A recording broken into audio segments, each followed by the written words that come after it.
Shalom Bracha, mes chers amis, comme je l'ai rapporté souvent, que nous sommes dans une période au moment de Elul, Tishri, Rosh Hashanah et Yom Kippour, c'est une période où Hachem Yitbarach est très proche de nous. Et il veut absolument qu'on puisse changer notre façon de vivre et s'approcher de Avinu Sheba Shamayim, notre Père qui se trouve dans les cieux. Et il est marqué dans Amos au chapitre 3, Gimel, et au verset 8.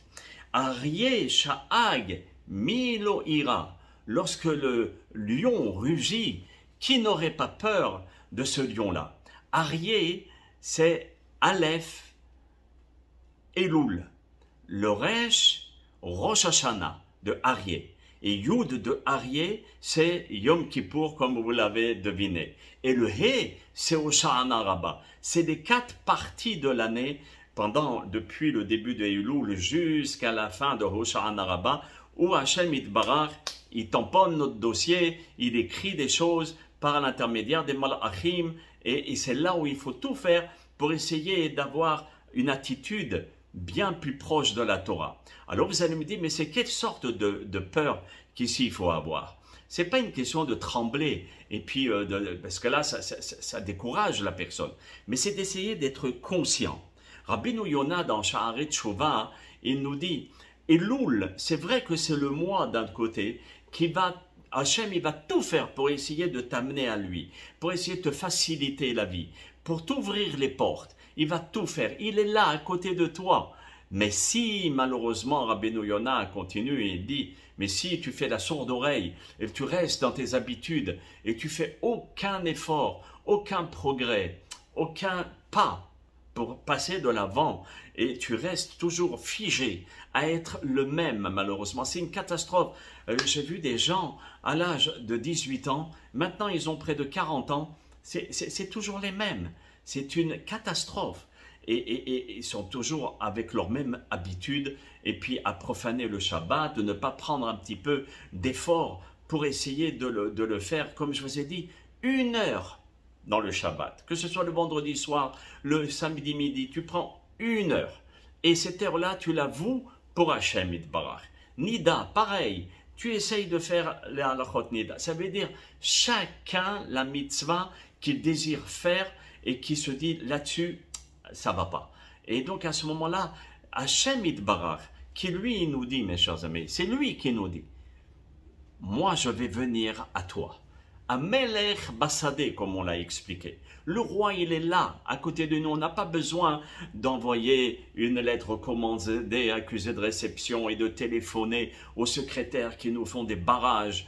Et les gens qui ne veulent pas qu'on aille rencontrer le président ou le roi ou bien quelqu'un d'important ou bien même le médecin. Regardez combien de temps on attend parfois pour un médecin. On attend de mourir 10 fois avant d'obtenir un rendez-vous. J'entends des catastrophes.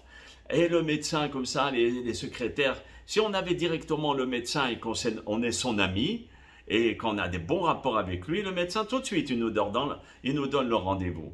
Vous voyez mes chers amis, donc c'est exactement pareil avec non pas le président, non pas le médecin, non pas le boss, mais le maître du monde.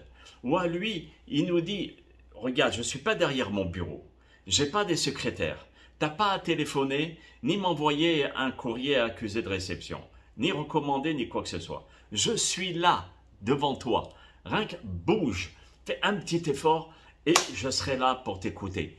Ne te fais pas de soucis, je suis là. Et ceci, on peut la comparer à un machal, à une métaphore qui est la suivante. Une très belle métaphore. Elle m'a beaucoup touché, cette métaphore, et je vous la partage, mes chers amis.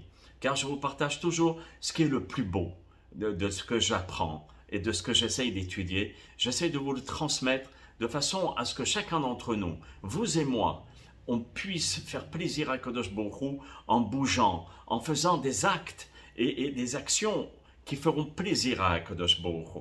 C'est ça le but, faire plaisir à Hachem. Pas oh, encore fort. Non, c'est pas ce judaïsme. Il n'existe pas ce judaïsme dans la Torah. C'est le judaïsme qui fait plaisir. Et je vous donne une métaphore pour qu'on comprenne tous comment comprendre la situation pour faire plaisir à Abba. Cette métaphore est la suivante. C'est un père de famille qui n'avait qu'un seul fils. Et ce père de famille, Baruch Hashem, il marie son fils, mais ce fils, il avait une parnassa aux États-Unis. Et lui, il habite en Europe, ou le contraire, peu importe. Maintenant, le fils, il est marié, il a des enfants, et doucement, doucement, il a des responsabilités qui le clouent au sol. Et quand le père, le seul rapport qu'il y a entre le père et le fils, c'est le téléphone. Il lui dit, mon fils, quand est-ce que tu viens me voir, que je puisse connaître tes enfants, ton épouse, comment elle est, comment vous allez, et aussi là où tu habites, je serais très ravi et très content que tu viennes à la maison. Et constamment, le père essaye de convaincre le fils. Mais le fils lui dit, écoute papa, je t'aime beaucoup, mais je n'ai plus la possibilité de me déplacer comme je veux. J'ai des responsabilités, j'ai une firme, une très grosse firme qui grandit de plus en plus. Et cette compagnie, elle me demande, et il faut que je sois sur place. Je ne peux pas aller à droite, à gauche, c'est pas possible papa. Bon, malgré les demandes du père, et le père commençait à se faire vieux. Alors, on n'est pas éternel sur terre, on doit partir un jour ou l'autre. Et il se dit, mais comment, je vais partir de ce monde sans avoir le privilège de connaître mes petits-enfants, mon fils, etc. Donc, qu'est-ce qu'il fait? Il prend le téléphone et il dit à son fils, j'ai une belle nouvelle et une bonne nouvelle à t'annoncer. Il lui dit, ah oui, laquelle? Bezrat Hashem, au lieu que ce soit toi qui viennes, je le comprends, c'est les bagages, etc. et tu ne peux pas vraiment venir, tu as trop de responsabilités, ben c'est moi qui va venir. Je vais aller aux États-Unis et je vais venir te voir. Alors le fils, il dit, Baruch haba, avec plaisir, je suis très content. Très bien. Le père achète un billet de bateau, d'accord, et à l'époque, c'était pas, il y avait le téléphone et c'était très difficile à appeler. Donc, il prend le bateau, il met plusieurs mois avant d'arriver en Amérique. Et là-bas, entre-temps, pendant le voyage, il en profite à dire à tout le monde, oh, vous savez où je vais rencontrer mon fils et mes petits-enfants. Et tout le bateau était au courant qu'il allait rencontrer sa famille, ses enfants bien-aimés. Et tout le monde le savait. Et tellement, quand il arrive au quai, très bien, il dit, regardez mes chers amis, comment les gens ils vont être au quai en train de m'attendre, ne vous étonnez pas que le quai soit rempli. Il arrive, personne. Oh, quelle déception, je dis, attends. Mais il reprend son courage à deux mains et il dit aux gens, non, non, non, non, non, mon fils, il n'est pas comme ça, jamais de la vie. J'en suis sûr et certain qu'il a dû comprendre que je suis au quai du train et qu'il est au centre-ville en train de m'attendre là-bas, le pauvre. Il faut vite, je me dépêche pour aller prendre le train. Très bien, il va à la gare, il prend un train pour aller au centre-ville. Et pareil, encore une fois, il dit à tout le wagon, je vais rencontrer mon fils avec mes petits-enfants, sa femme et tout, quel bonheur. Et tout le monde est là à écouter. Et quand on sort du wagon, encore une fois, déception. Les gens, ils le regardent et disent, mais il n'y a ni fils ni personne. Il n'y a pas beaucoup de monde. Et à ce moment-là, le père, avec une pointe dans le cœur, il se dit, oh oh, peut-être il a mal compris et que je devais aller chez lui et qu'il ne devait pas se déplacer. Je lui ai dit, d'accord, alors qu'est-ce qu'il fait? Il prend un taxi et il va jusqu'à la maison. Donc là maintenant, il était tard, fatigué, et il va jusqu'à la maison. Il demande au chauffeur de taxi l'adresse. Il ne savait pas tellement bien parler l'anglais, donc il montre l'adresse. Il galère un petit peu. C'est quand on est dans un pays où on ne parle pas la même langue, c'est un peu difficile. Et il arrive à destination. Le taxi lui dit, voilà, c'est le numéro 9061, c'est là. Alors, il dit, mais tout est noir, il n'y a pas de lumière et tout. Bizarre.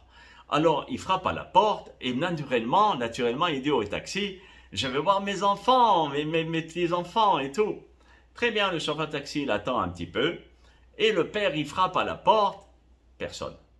Il refrappe, il se dit, oh là là, mais peut-être il est parti au quai, soit de la gare ou bien du port, et ils m'attendent là-bas. Comment je vais faire? Alors le chauffeur de taxi lui dit, non, retapez encore, peut-être ils sont là. Alors il refrappe à la porte et il entend, oui, qui c'est? Alors le père il dit, mais c'est moi, c'est papa, je suis là, je suis arrivé. Alors le fils, il dit, oh, mais qu'est-ce que... Il est déjà minuit et demi, mais il est tard, papa, je suis trop fatigué, je suis en pyjama, il fait froid dehors. Regarde, papa, il y a une auberge au bout de la rue, il n'y a pas d'effort à faire. Juste au bout de la rue, tu dors là-bas et demain matin, on se rencontre. Oh, c'est pas un coup de poignard que le père il a reçu, c'est carrément une bombe. Il a sauté, il s'est dit, c'est pas possible. Mon fils, il est comme ça. Et c'est là où le chauffeur de taxi lui dit, eh oui, aïe, aïe, aïe, quand les enfants sont comme ça, c'est dur. Hein? Et donc le père, désolé, triste, avec les larmes qui lui coulent sur les joues, il rentre dans le taxi, et du taxi, il va à la gare. Il prend le train, et le train, il prend le bateau. Il retourne chez lui, sans avoir eu l'honneur, ni la joie d'avoir rencontré son fils bien-aimé, et ses enfants, et aussi la femme de sa femme, de son fils. Ceci est une métaphore qui touche, c'est très dur. Eh bien, c'est exactement pareil ce qui se passe avec Hachem. Pendant toute l'année, on téléphone à Hachem et on est obligé d'avoir un rendez-vous, c'est très difficile, etc. Donc, Hachem, il ne peut pas venir comme ça comme on veut. Alors, un jour, il nous appelle et il nous dit, regarde, pendant ce mois-là, pendant toute cette période, je vais venir. C'est moi qui va me déplacer. Tu n'auras pas besoin d'avoir un rendez-vous et tout. Moi, je vais venir. Donc, il va à la choule, à la synagogue. Il nous cherche. Il n'y a pas d'enfant.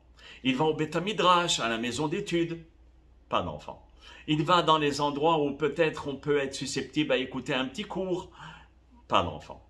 Il va jusqu'à notre maison, où peut-être là-bas on est en train de faire minha, ou bien une petite étude, ou bien en train de faire la Torah. Rien. Et il essaye de se dire, mais c'est pas possible. C'est pas comme ça que mon enfant, il est. Je n'arrive pas à y croire. Il est devant son écran de télévision en train de zapper la télé. Il n'a ni fait minha, ni shahrit, ni arbit. Et encore moins les téphilines, où chaque juif doit porter les téphilines chaque jour. Car kafta shelo inah téphilin, une tête qui n'a pas mis de téphilin, chaz shalom, il risque de perdre son monde futur. Donc, certains disent que c'est toute sa vie, s'il n'a pas mis cette téphilin toute sa vie. Mais nous, comme on aime Hachem, on va mettre les téphilines, c'est le téléphone qu'on a avec Hachem Yitbarach, la relation, tous les jours, sauf Shabbat et les fêtes. Et à ce moment-là, on a une relation avec le grand patron. Et c'est qui? Tous les gens qui étaient dans le wagon, où le papa disait, je vais voir mon fils, vous savez pas, il va venir. Eh bien, ce sont les anges. Hachem, il prévient tous les anges. Et il leur dit, mes enfants, ils vont venir. Vous allez voir. Et c'est pour cela qu'il ne faut pas laisser Akadosh Baruch Hu bredouille, sans rien, sans aucun effort de notre part. Mais un tout petit effort, aussi petit soit-il, mes chers amis. J'ai tout un cours d'une demi-heure, 40 minutes sur l'effort. C'est tout. Un petit effort. Ça va être, oh, je me lève un petit peu, d'accord, une demi-heure en retard, mais je me suis levé. Un autre, ça va être le Shabbat, une heure, une demi-heure pour Monsieur Shabbat, etc. Pour Kashrut, il va faire une bracha, une fois par jour sur un aliment. Il va demander au Rav, c'est quoi la bracha, etc. Ça veut dire chacun selon son niveau. Et le Talmid Chacham, eh ben, ça va être de terminer le Talmud et de se mettre, s'il étudiait 1 heure par jour, ça va être 3 heures, et 4 heures, et 5 heures, et il va augmenter comme ça. Et c'est de cette manière qu'il va devenir l'amour chéri d'Hachem Yitbarach. Et que cette étude, ou bien que cette observance à l'égard des mitzvot, ne doit pas être un fardeau, chas vechalela, mais bien au contraire, un plaisir, un amour. Hachem Yitbarach me dit, mes enfants chéris, vous faites tout pour moi, je vais tout faire pour toi. Je vous assure que je vais tout faire pour vous. Et quand on va demander quelque chose, Baruch Hashem, HaKadosh Baruch Hu va nous exaucer. Mais s'il ne nous exauce pas, ce n'est pas pour cela qu'il ne nous aime pas. Chas vechalela, il est notre papa chéri. D'accord? Il ne faut pas l'oublier, mes chers amis. Et soyons les enfants qui vont répondre présents au moment où papa va venir nous voir. C'est tout le mois de Elul jusqu'à Rosh Hashanah Rabbah. Aryeh, vous voyez, Aryeh Sha'ag Miloyira. le passouk de Amos, le lion il rugit, qui n'aurait pas peur? Oui, celui qui ne fait rien, qui ne bouge pas d'un iota, lui il a de quoi avoir peur, parce que c'est un double tranchant le mois de Elul et jusqu'à Hoshana Rabbah. Toute cette période-là, Hachem il dit oui, je viens, il n'y a pas de souci, mais attention si tu ne bouges pas, je ne suis pas d'accord, parce que moi j'ai bougé, à toi de faire l'effort. Qu'Hachem Yitbarach nous donne la force et la volonté de pouvoir faire plaisir à Abba Shabashamayim, à Papa qui se trouve dans les cieux et qui vient nous voir et qui est proche de nous. Et quand est-ce Hachem, si vous voulez, il est toujours, c'est le monde qui est dans Hachem, il est toujours près de nous. Mais c'est une métaphore pour dire qu'il est encore plus proche. Parce que quand est-ce Hachem, si vous voulez, remonte dans les cieux célestes, quand on récite au moment de Yom Kippour, au moment de la Ne'ila, à la fin, où on dit Hachem hu Elokim, Hachem hu Elokim, et on le répète 7 fois. Et à chaque fois, Hachem remonte d'un monde jusqu'au 7e ciel. Donc, avant de réciter Hachem hu Elokim, Hachem hu Elokim, alors qu'on puisse profiter de cette période et de tout faire les efforts qu'on doit faire pour essayer, Be'ezrat Hachem, d'être proche d'Hachem. Bracha ve'atzlacha pour d'autres Dvar Torah. Merci de m'écouter. Kol Tov, shalom, shalom.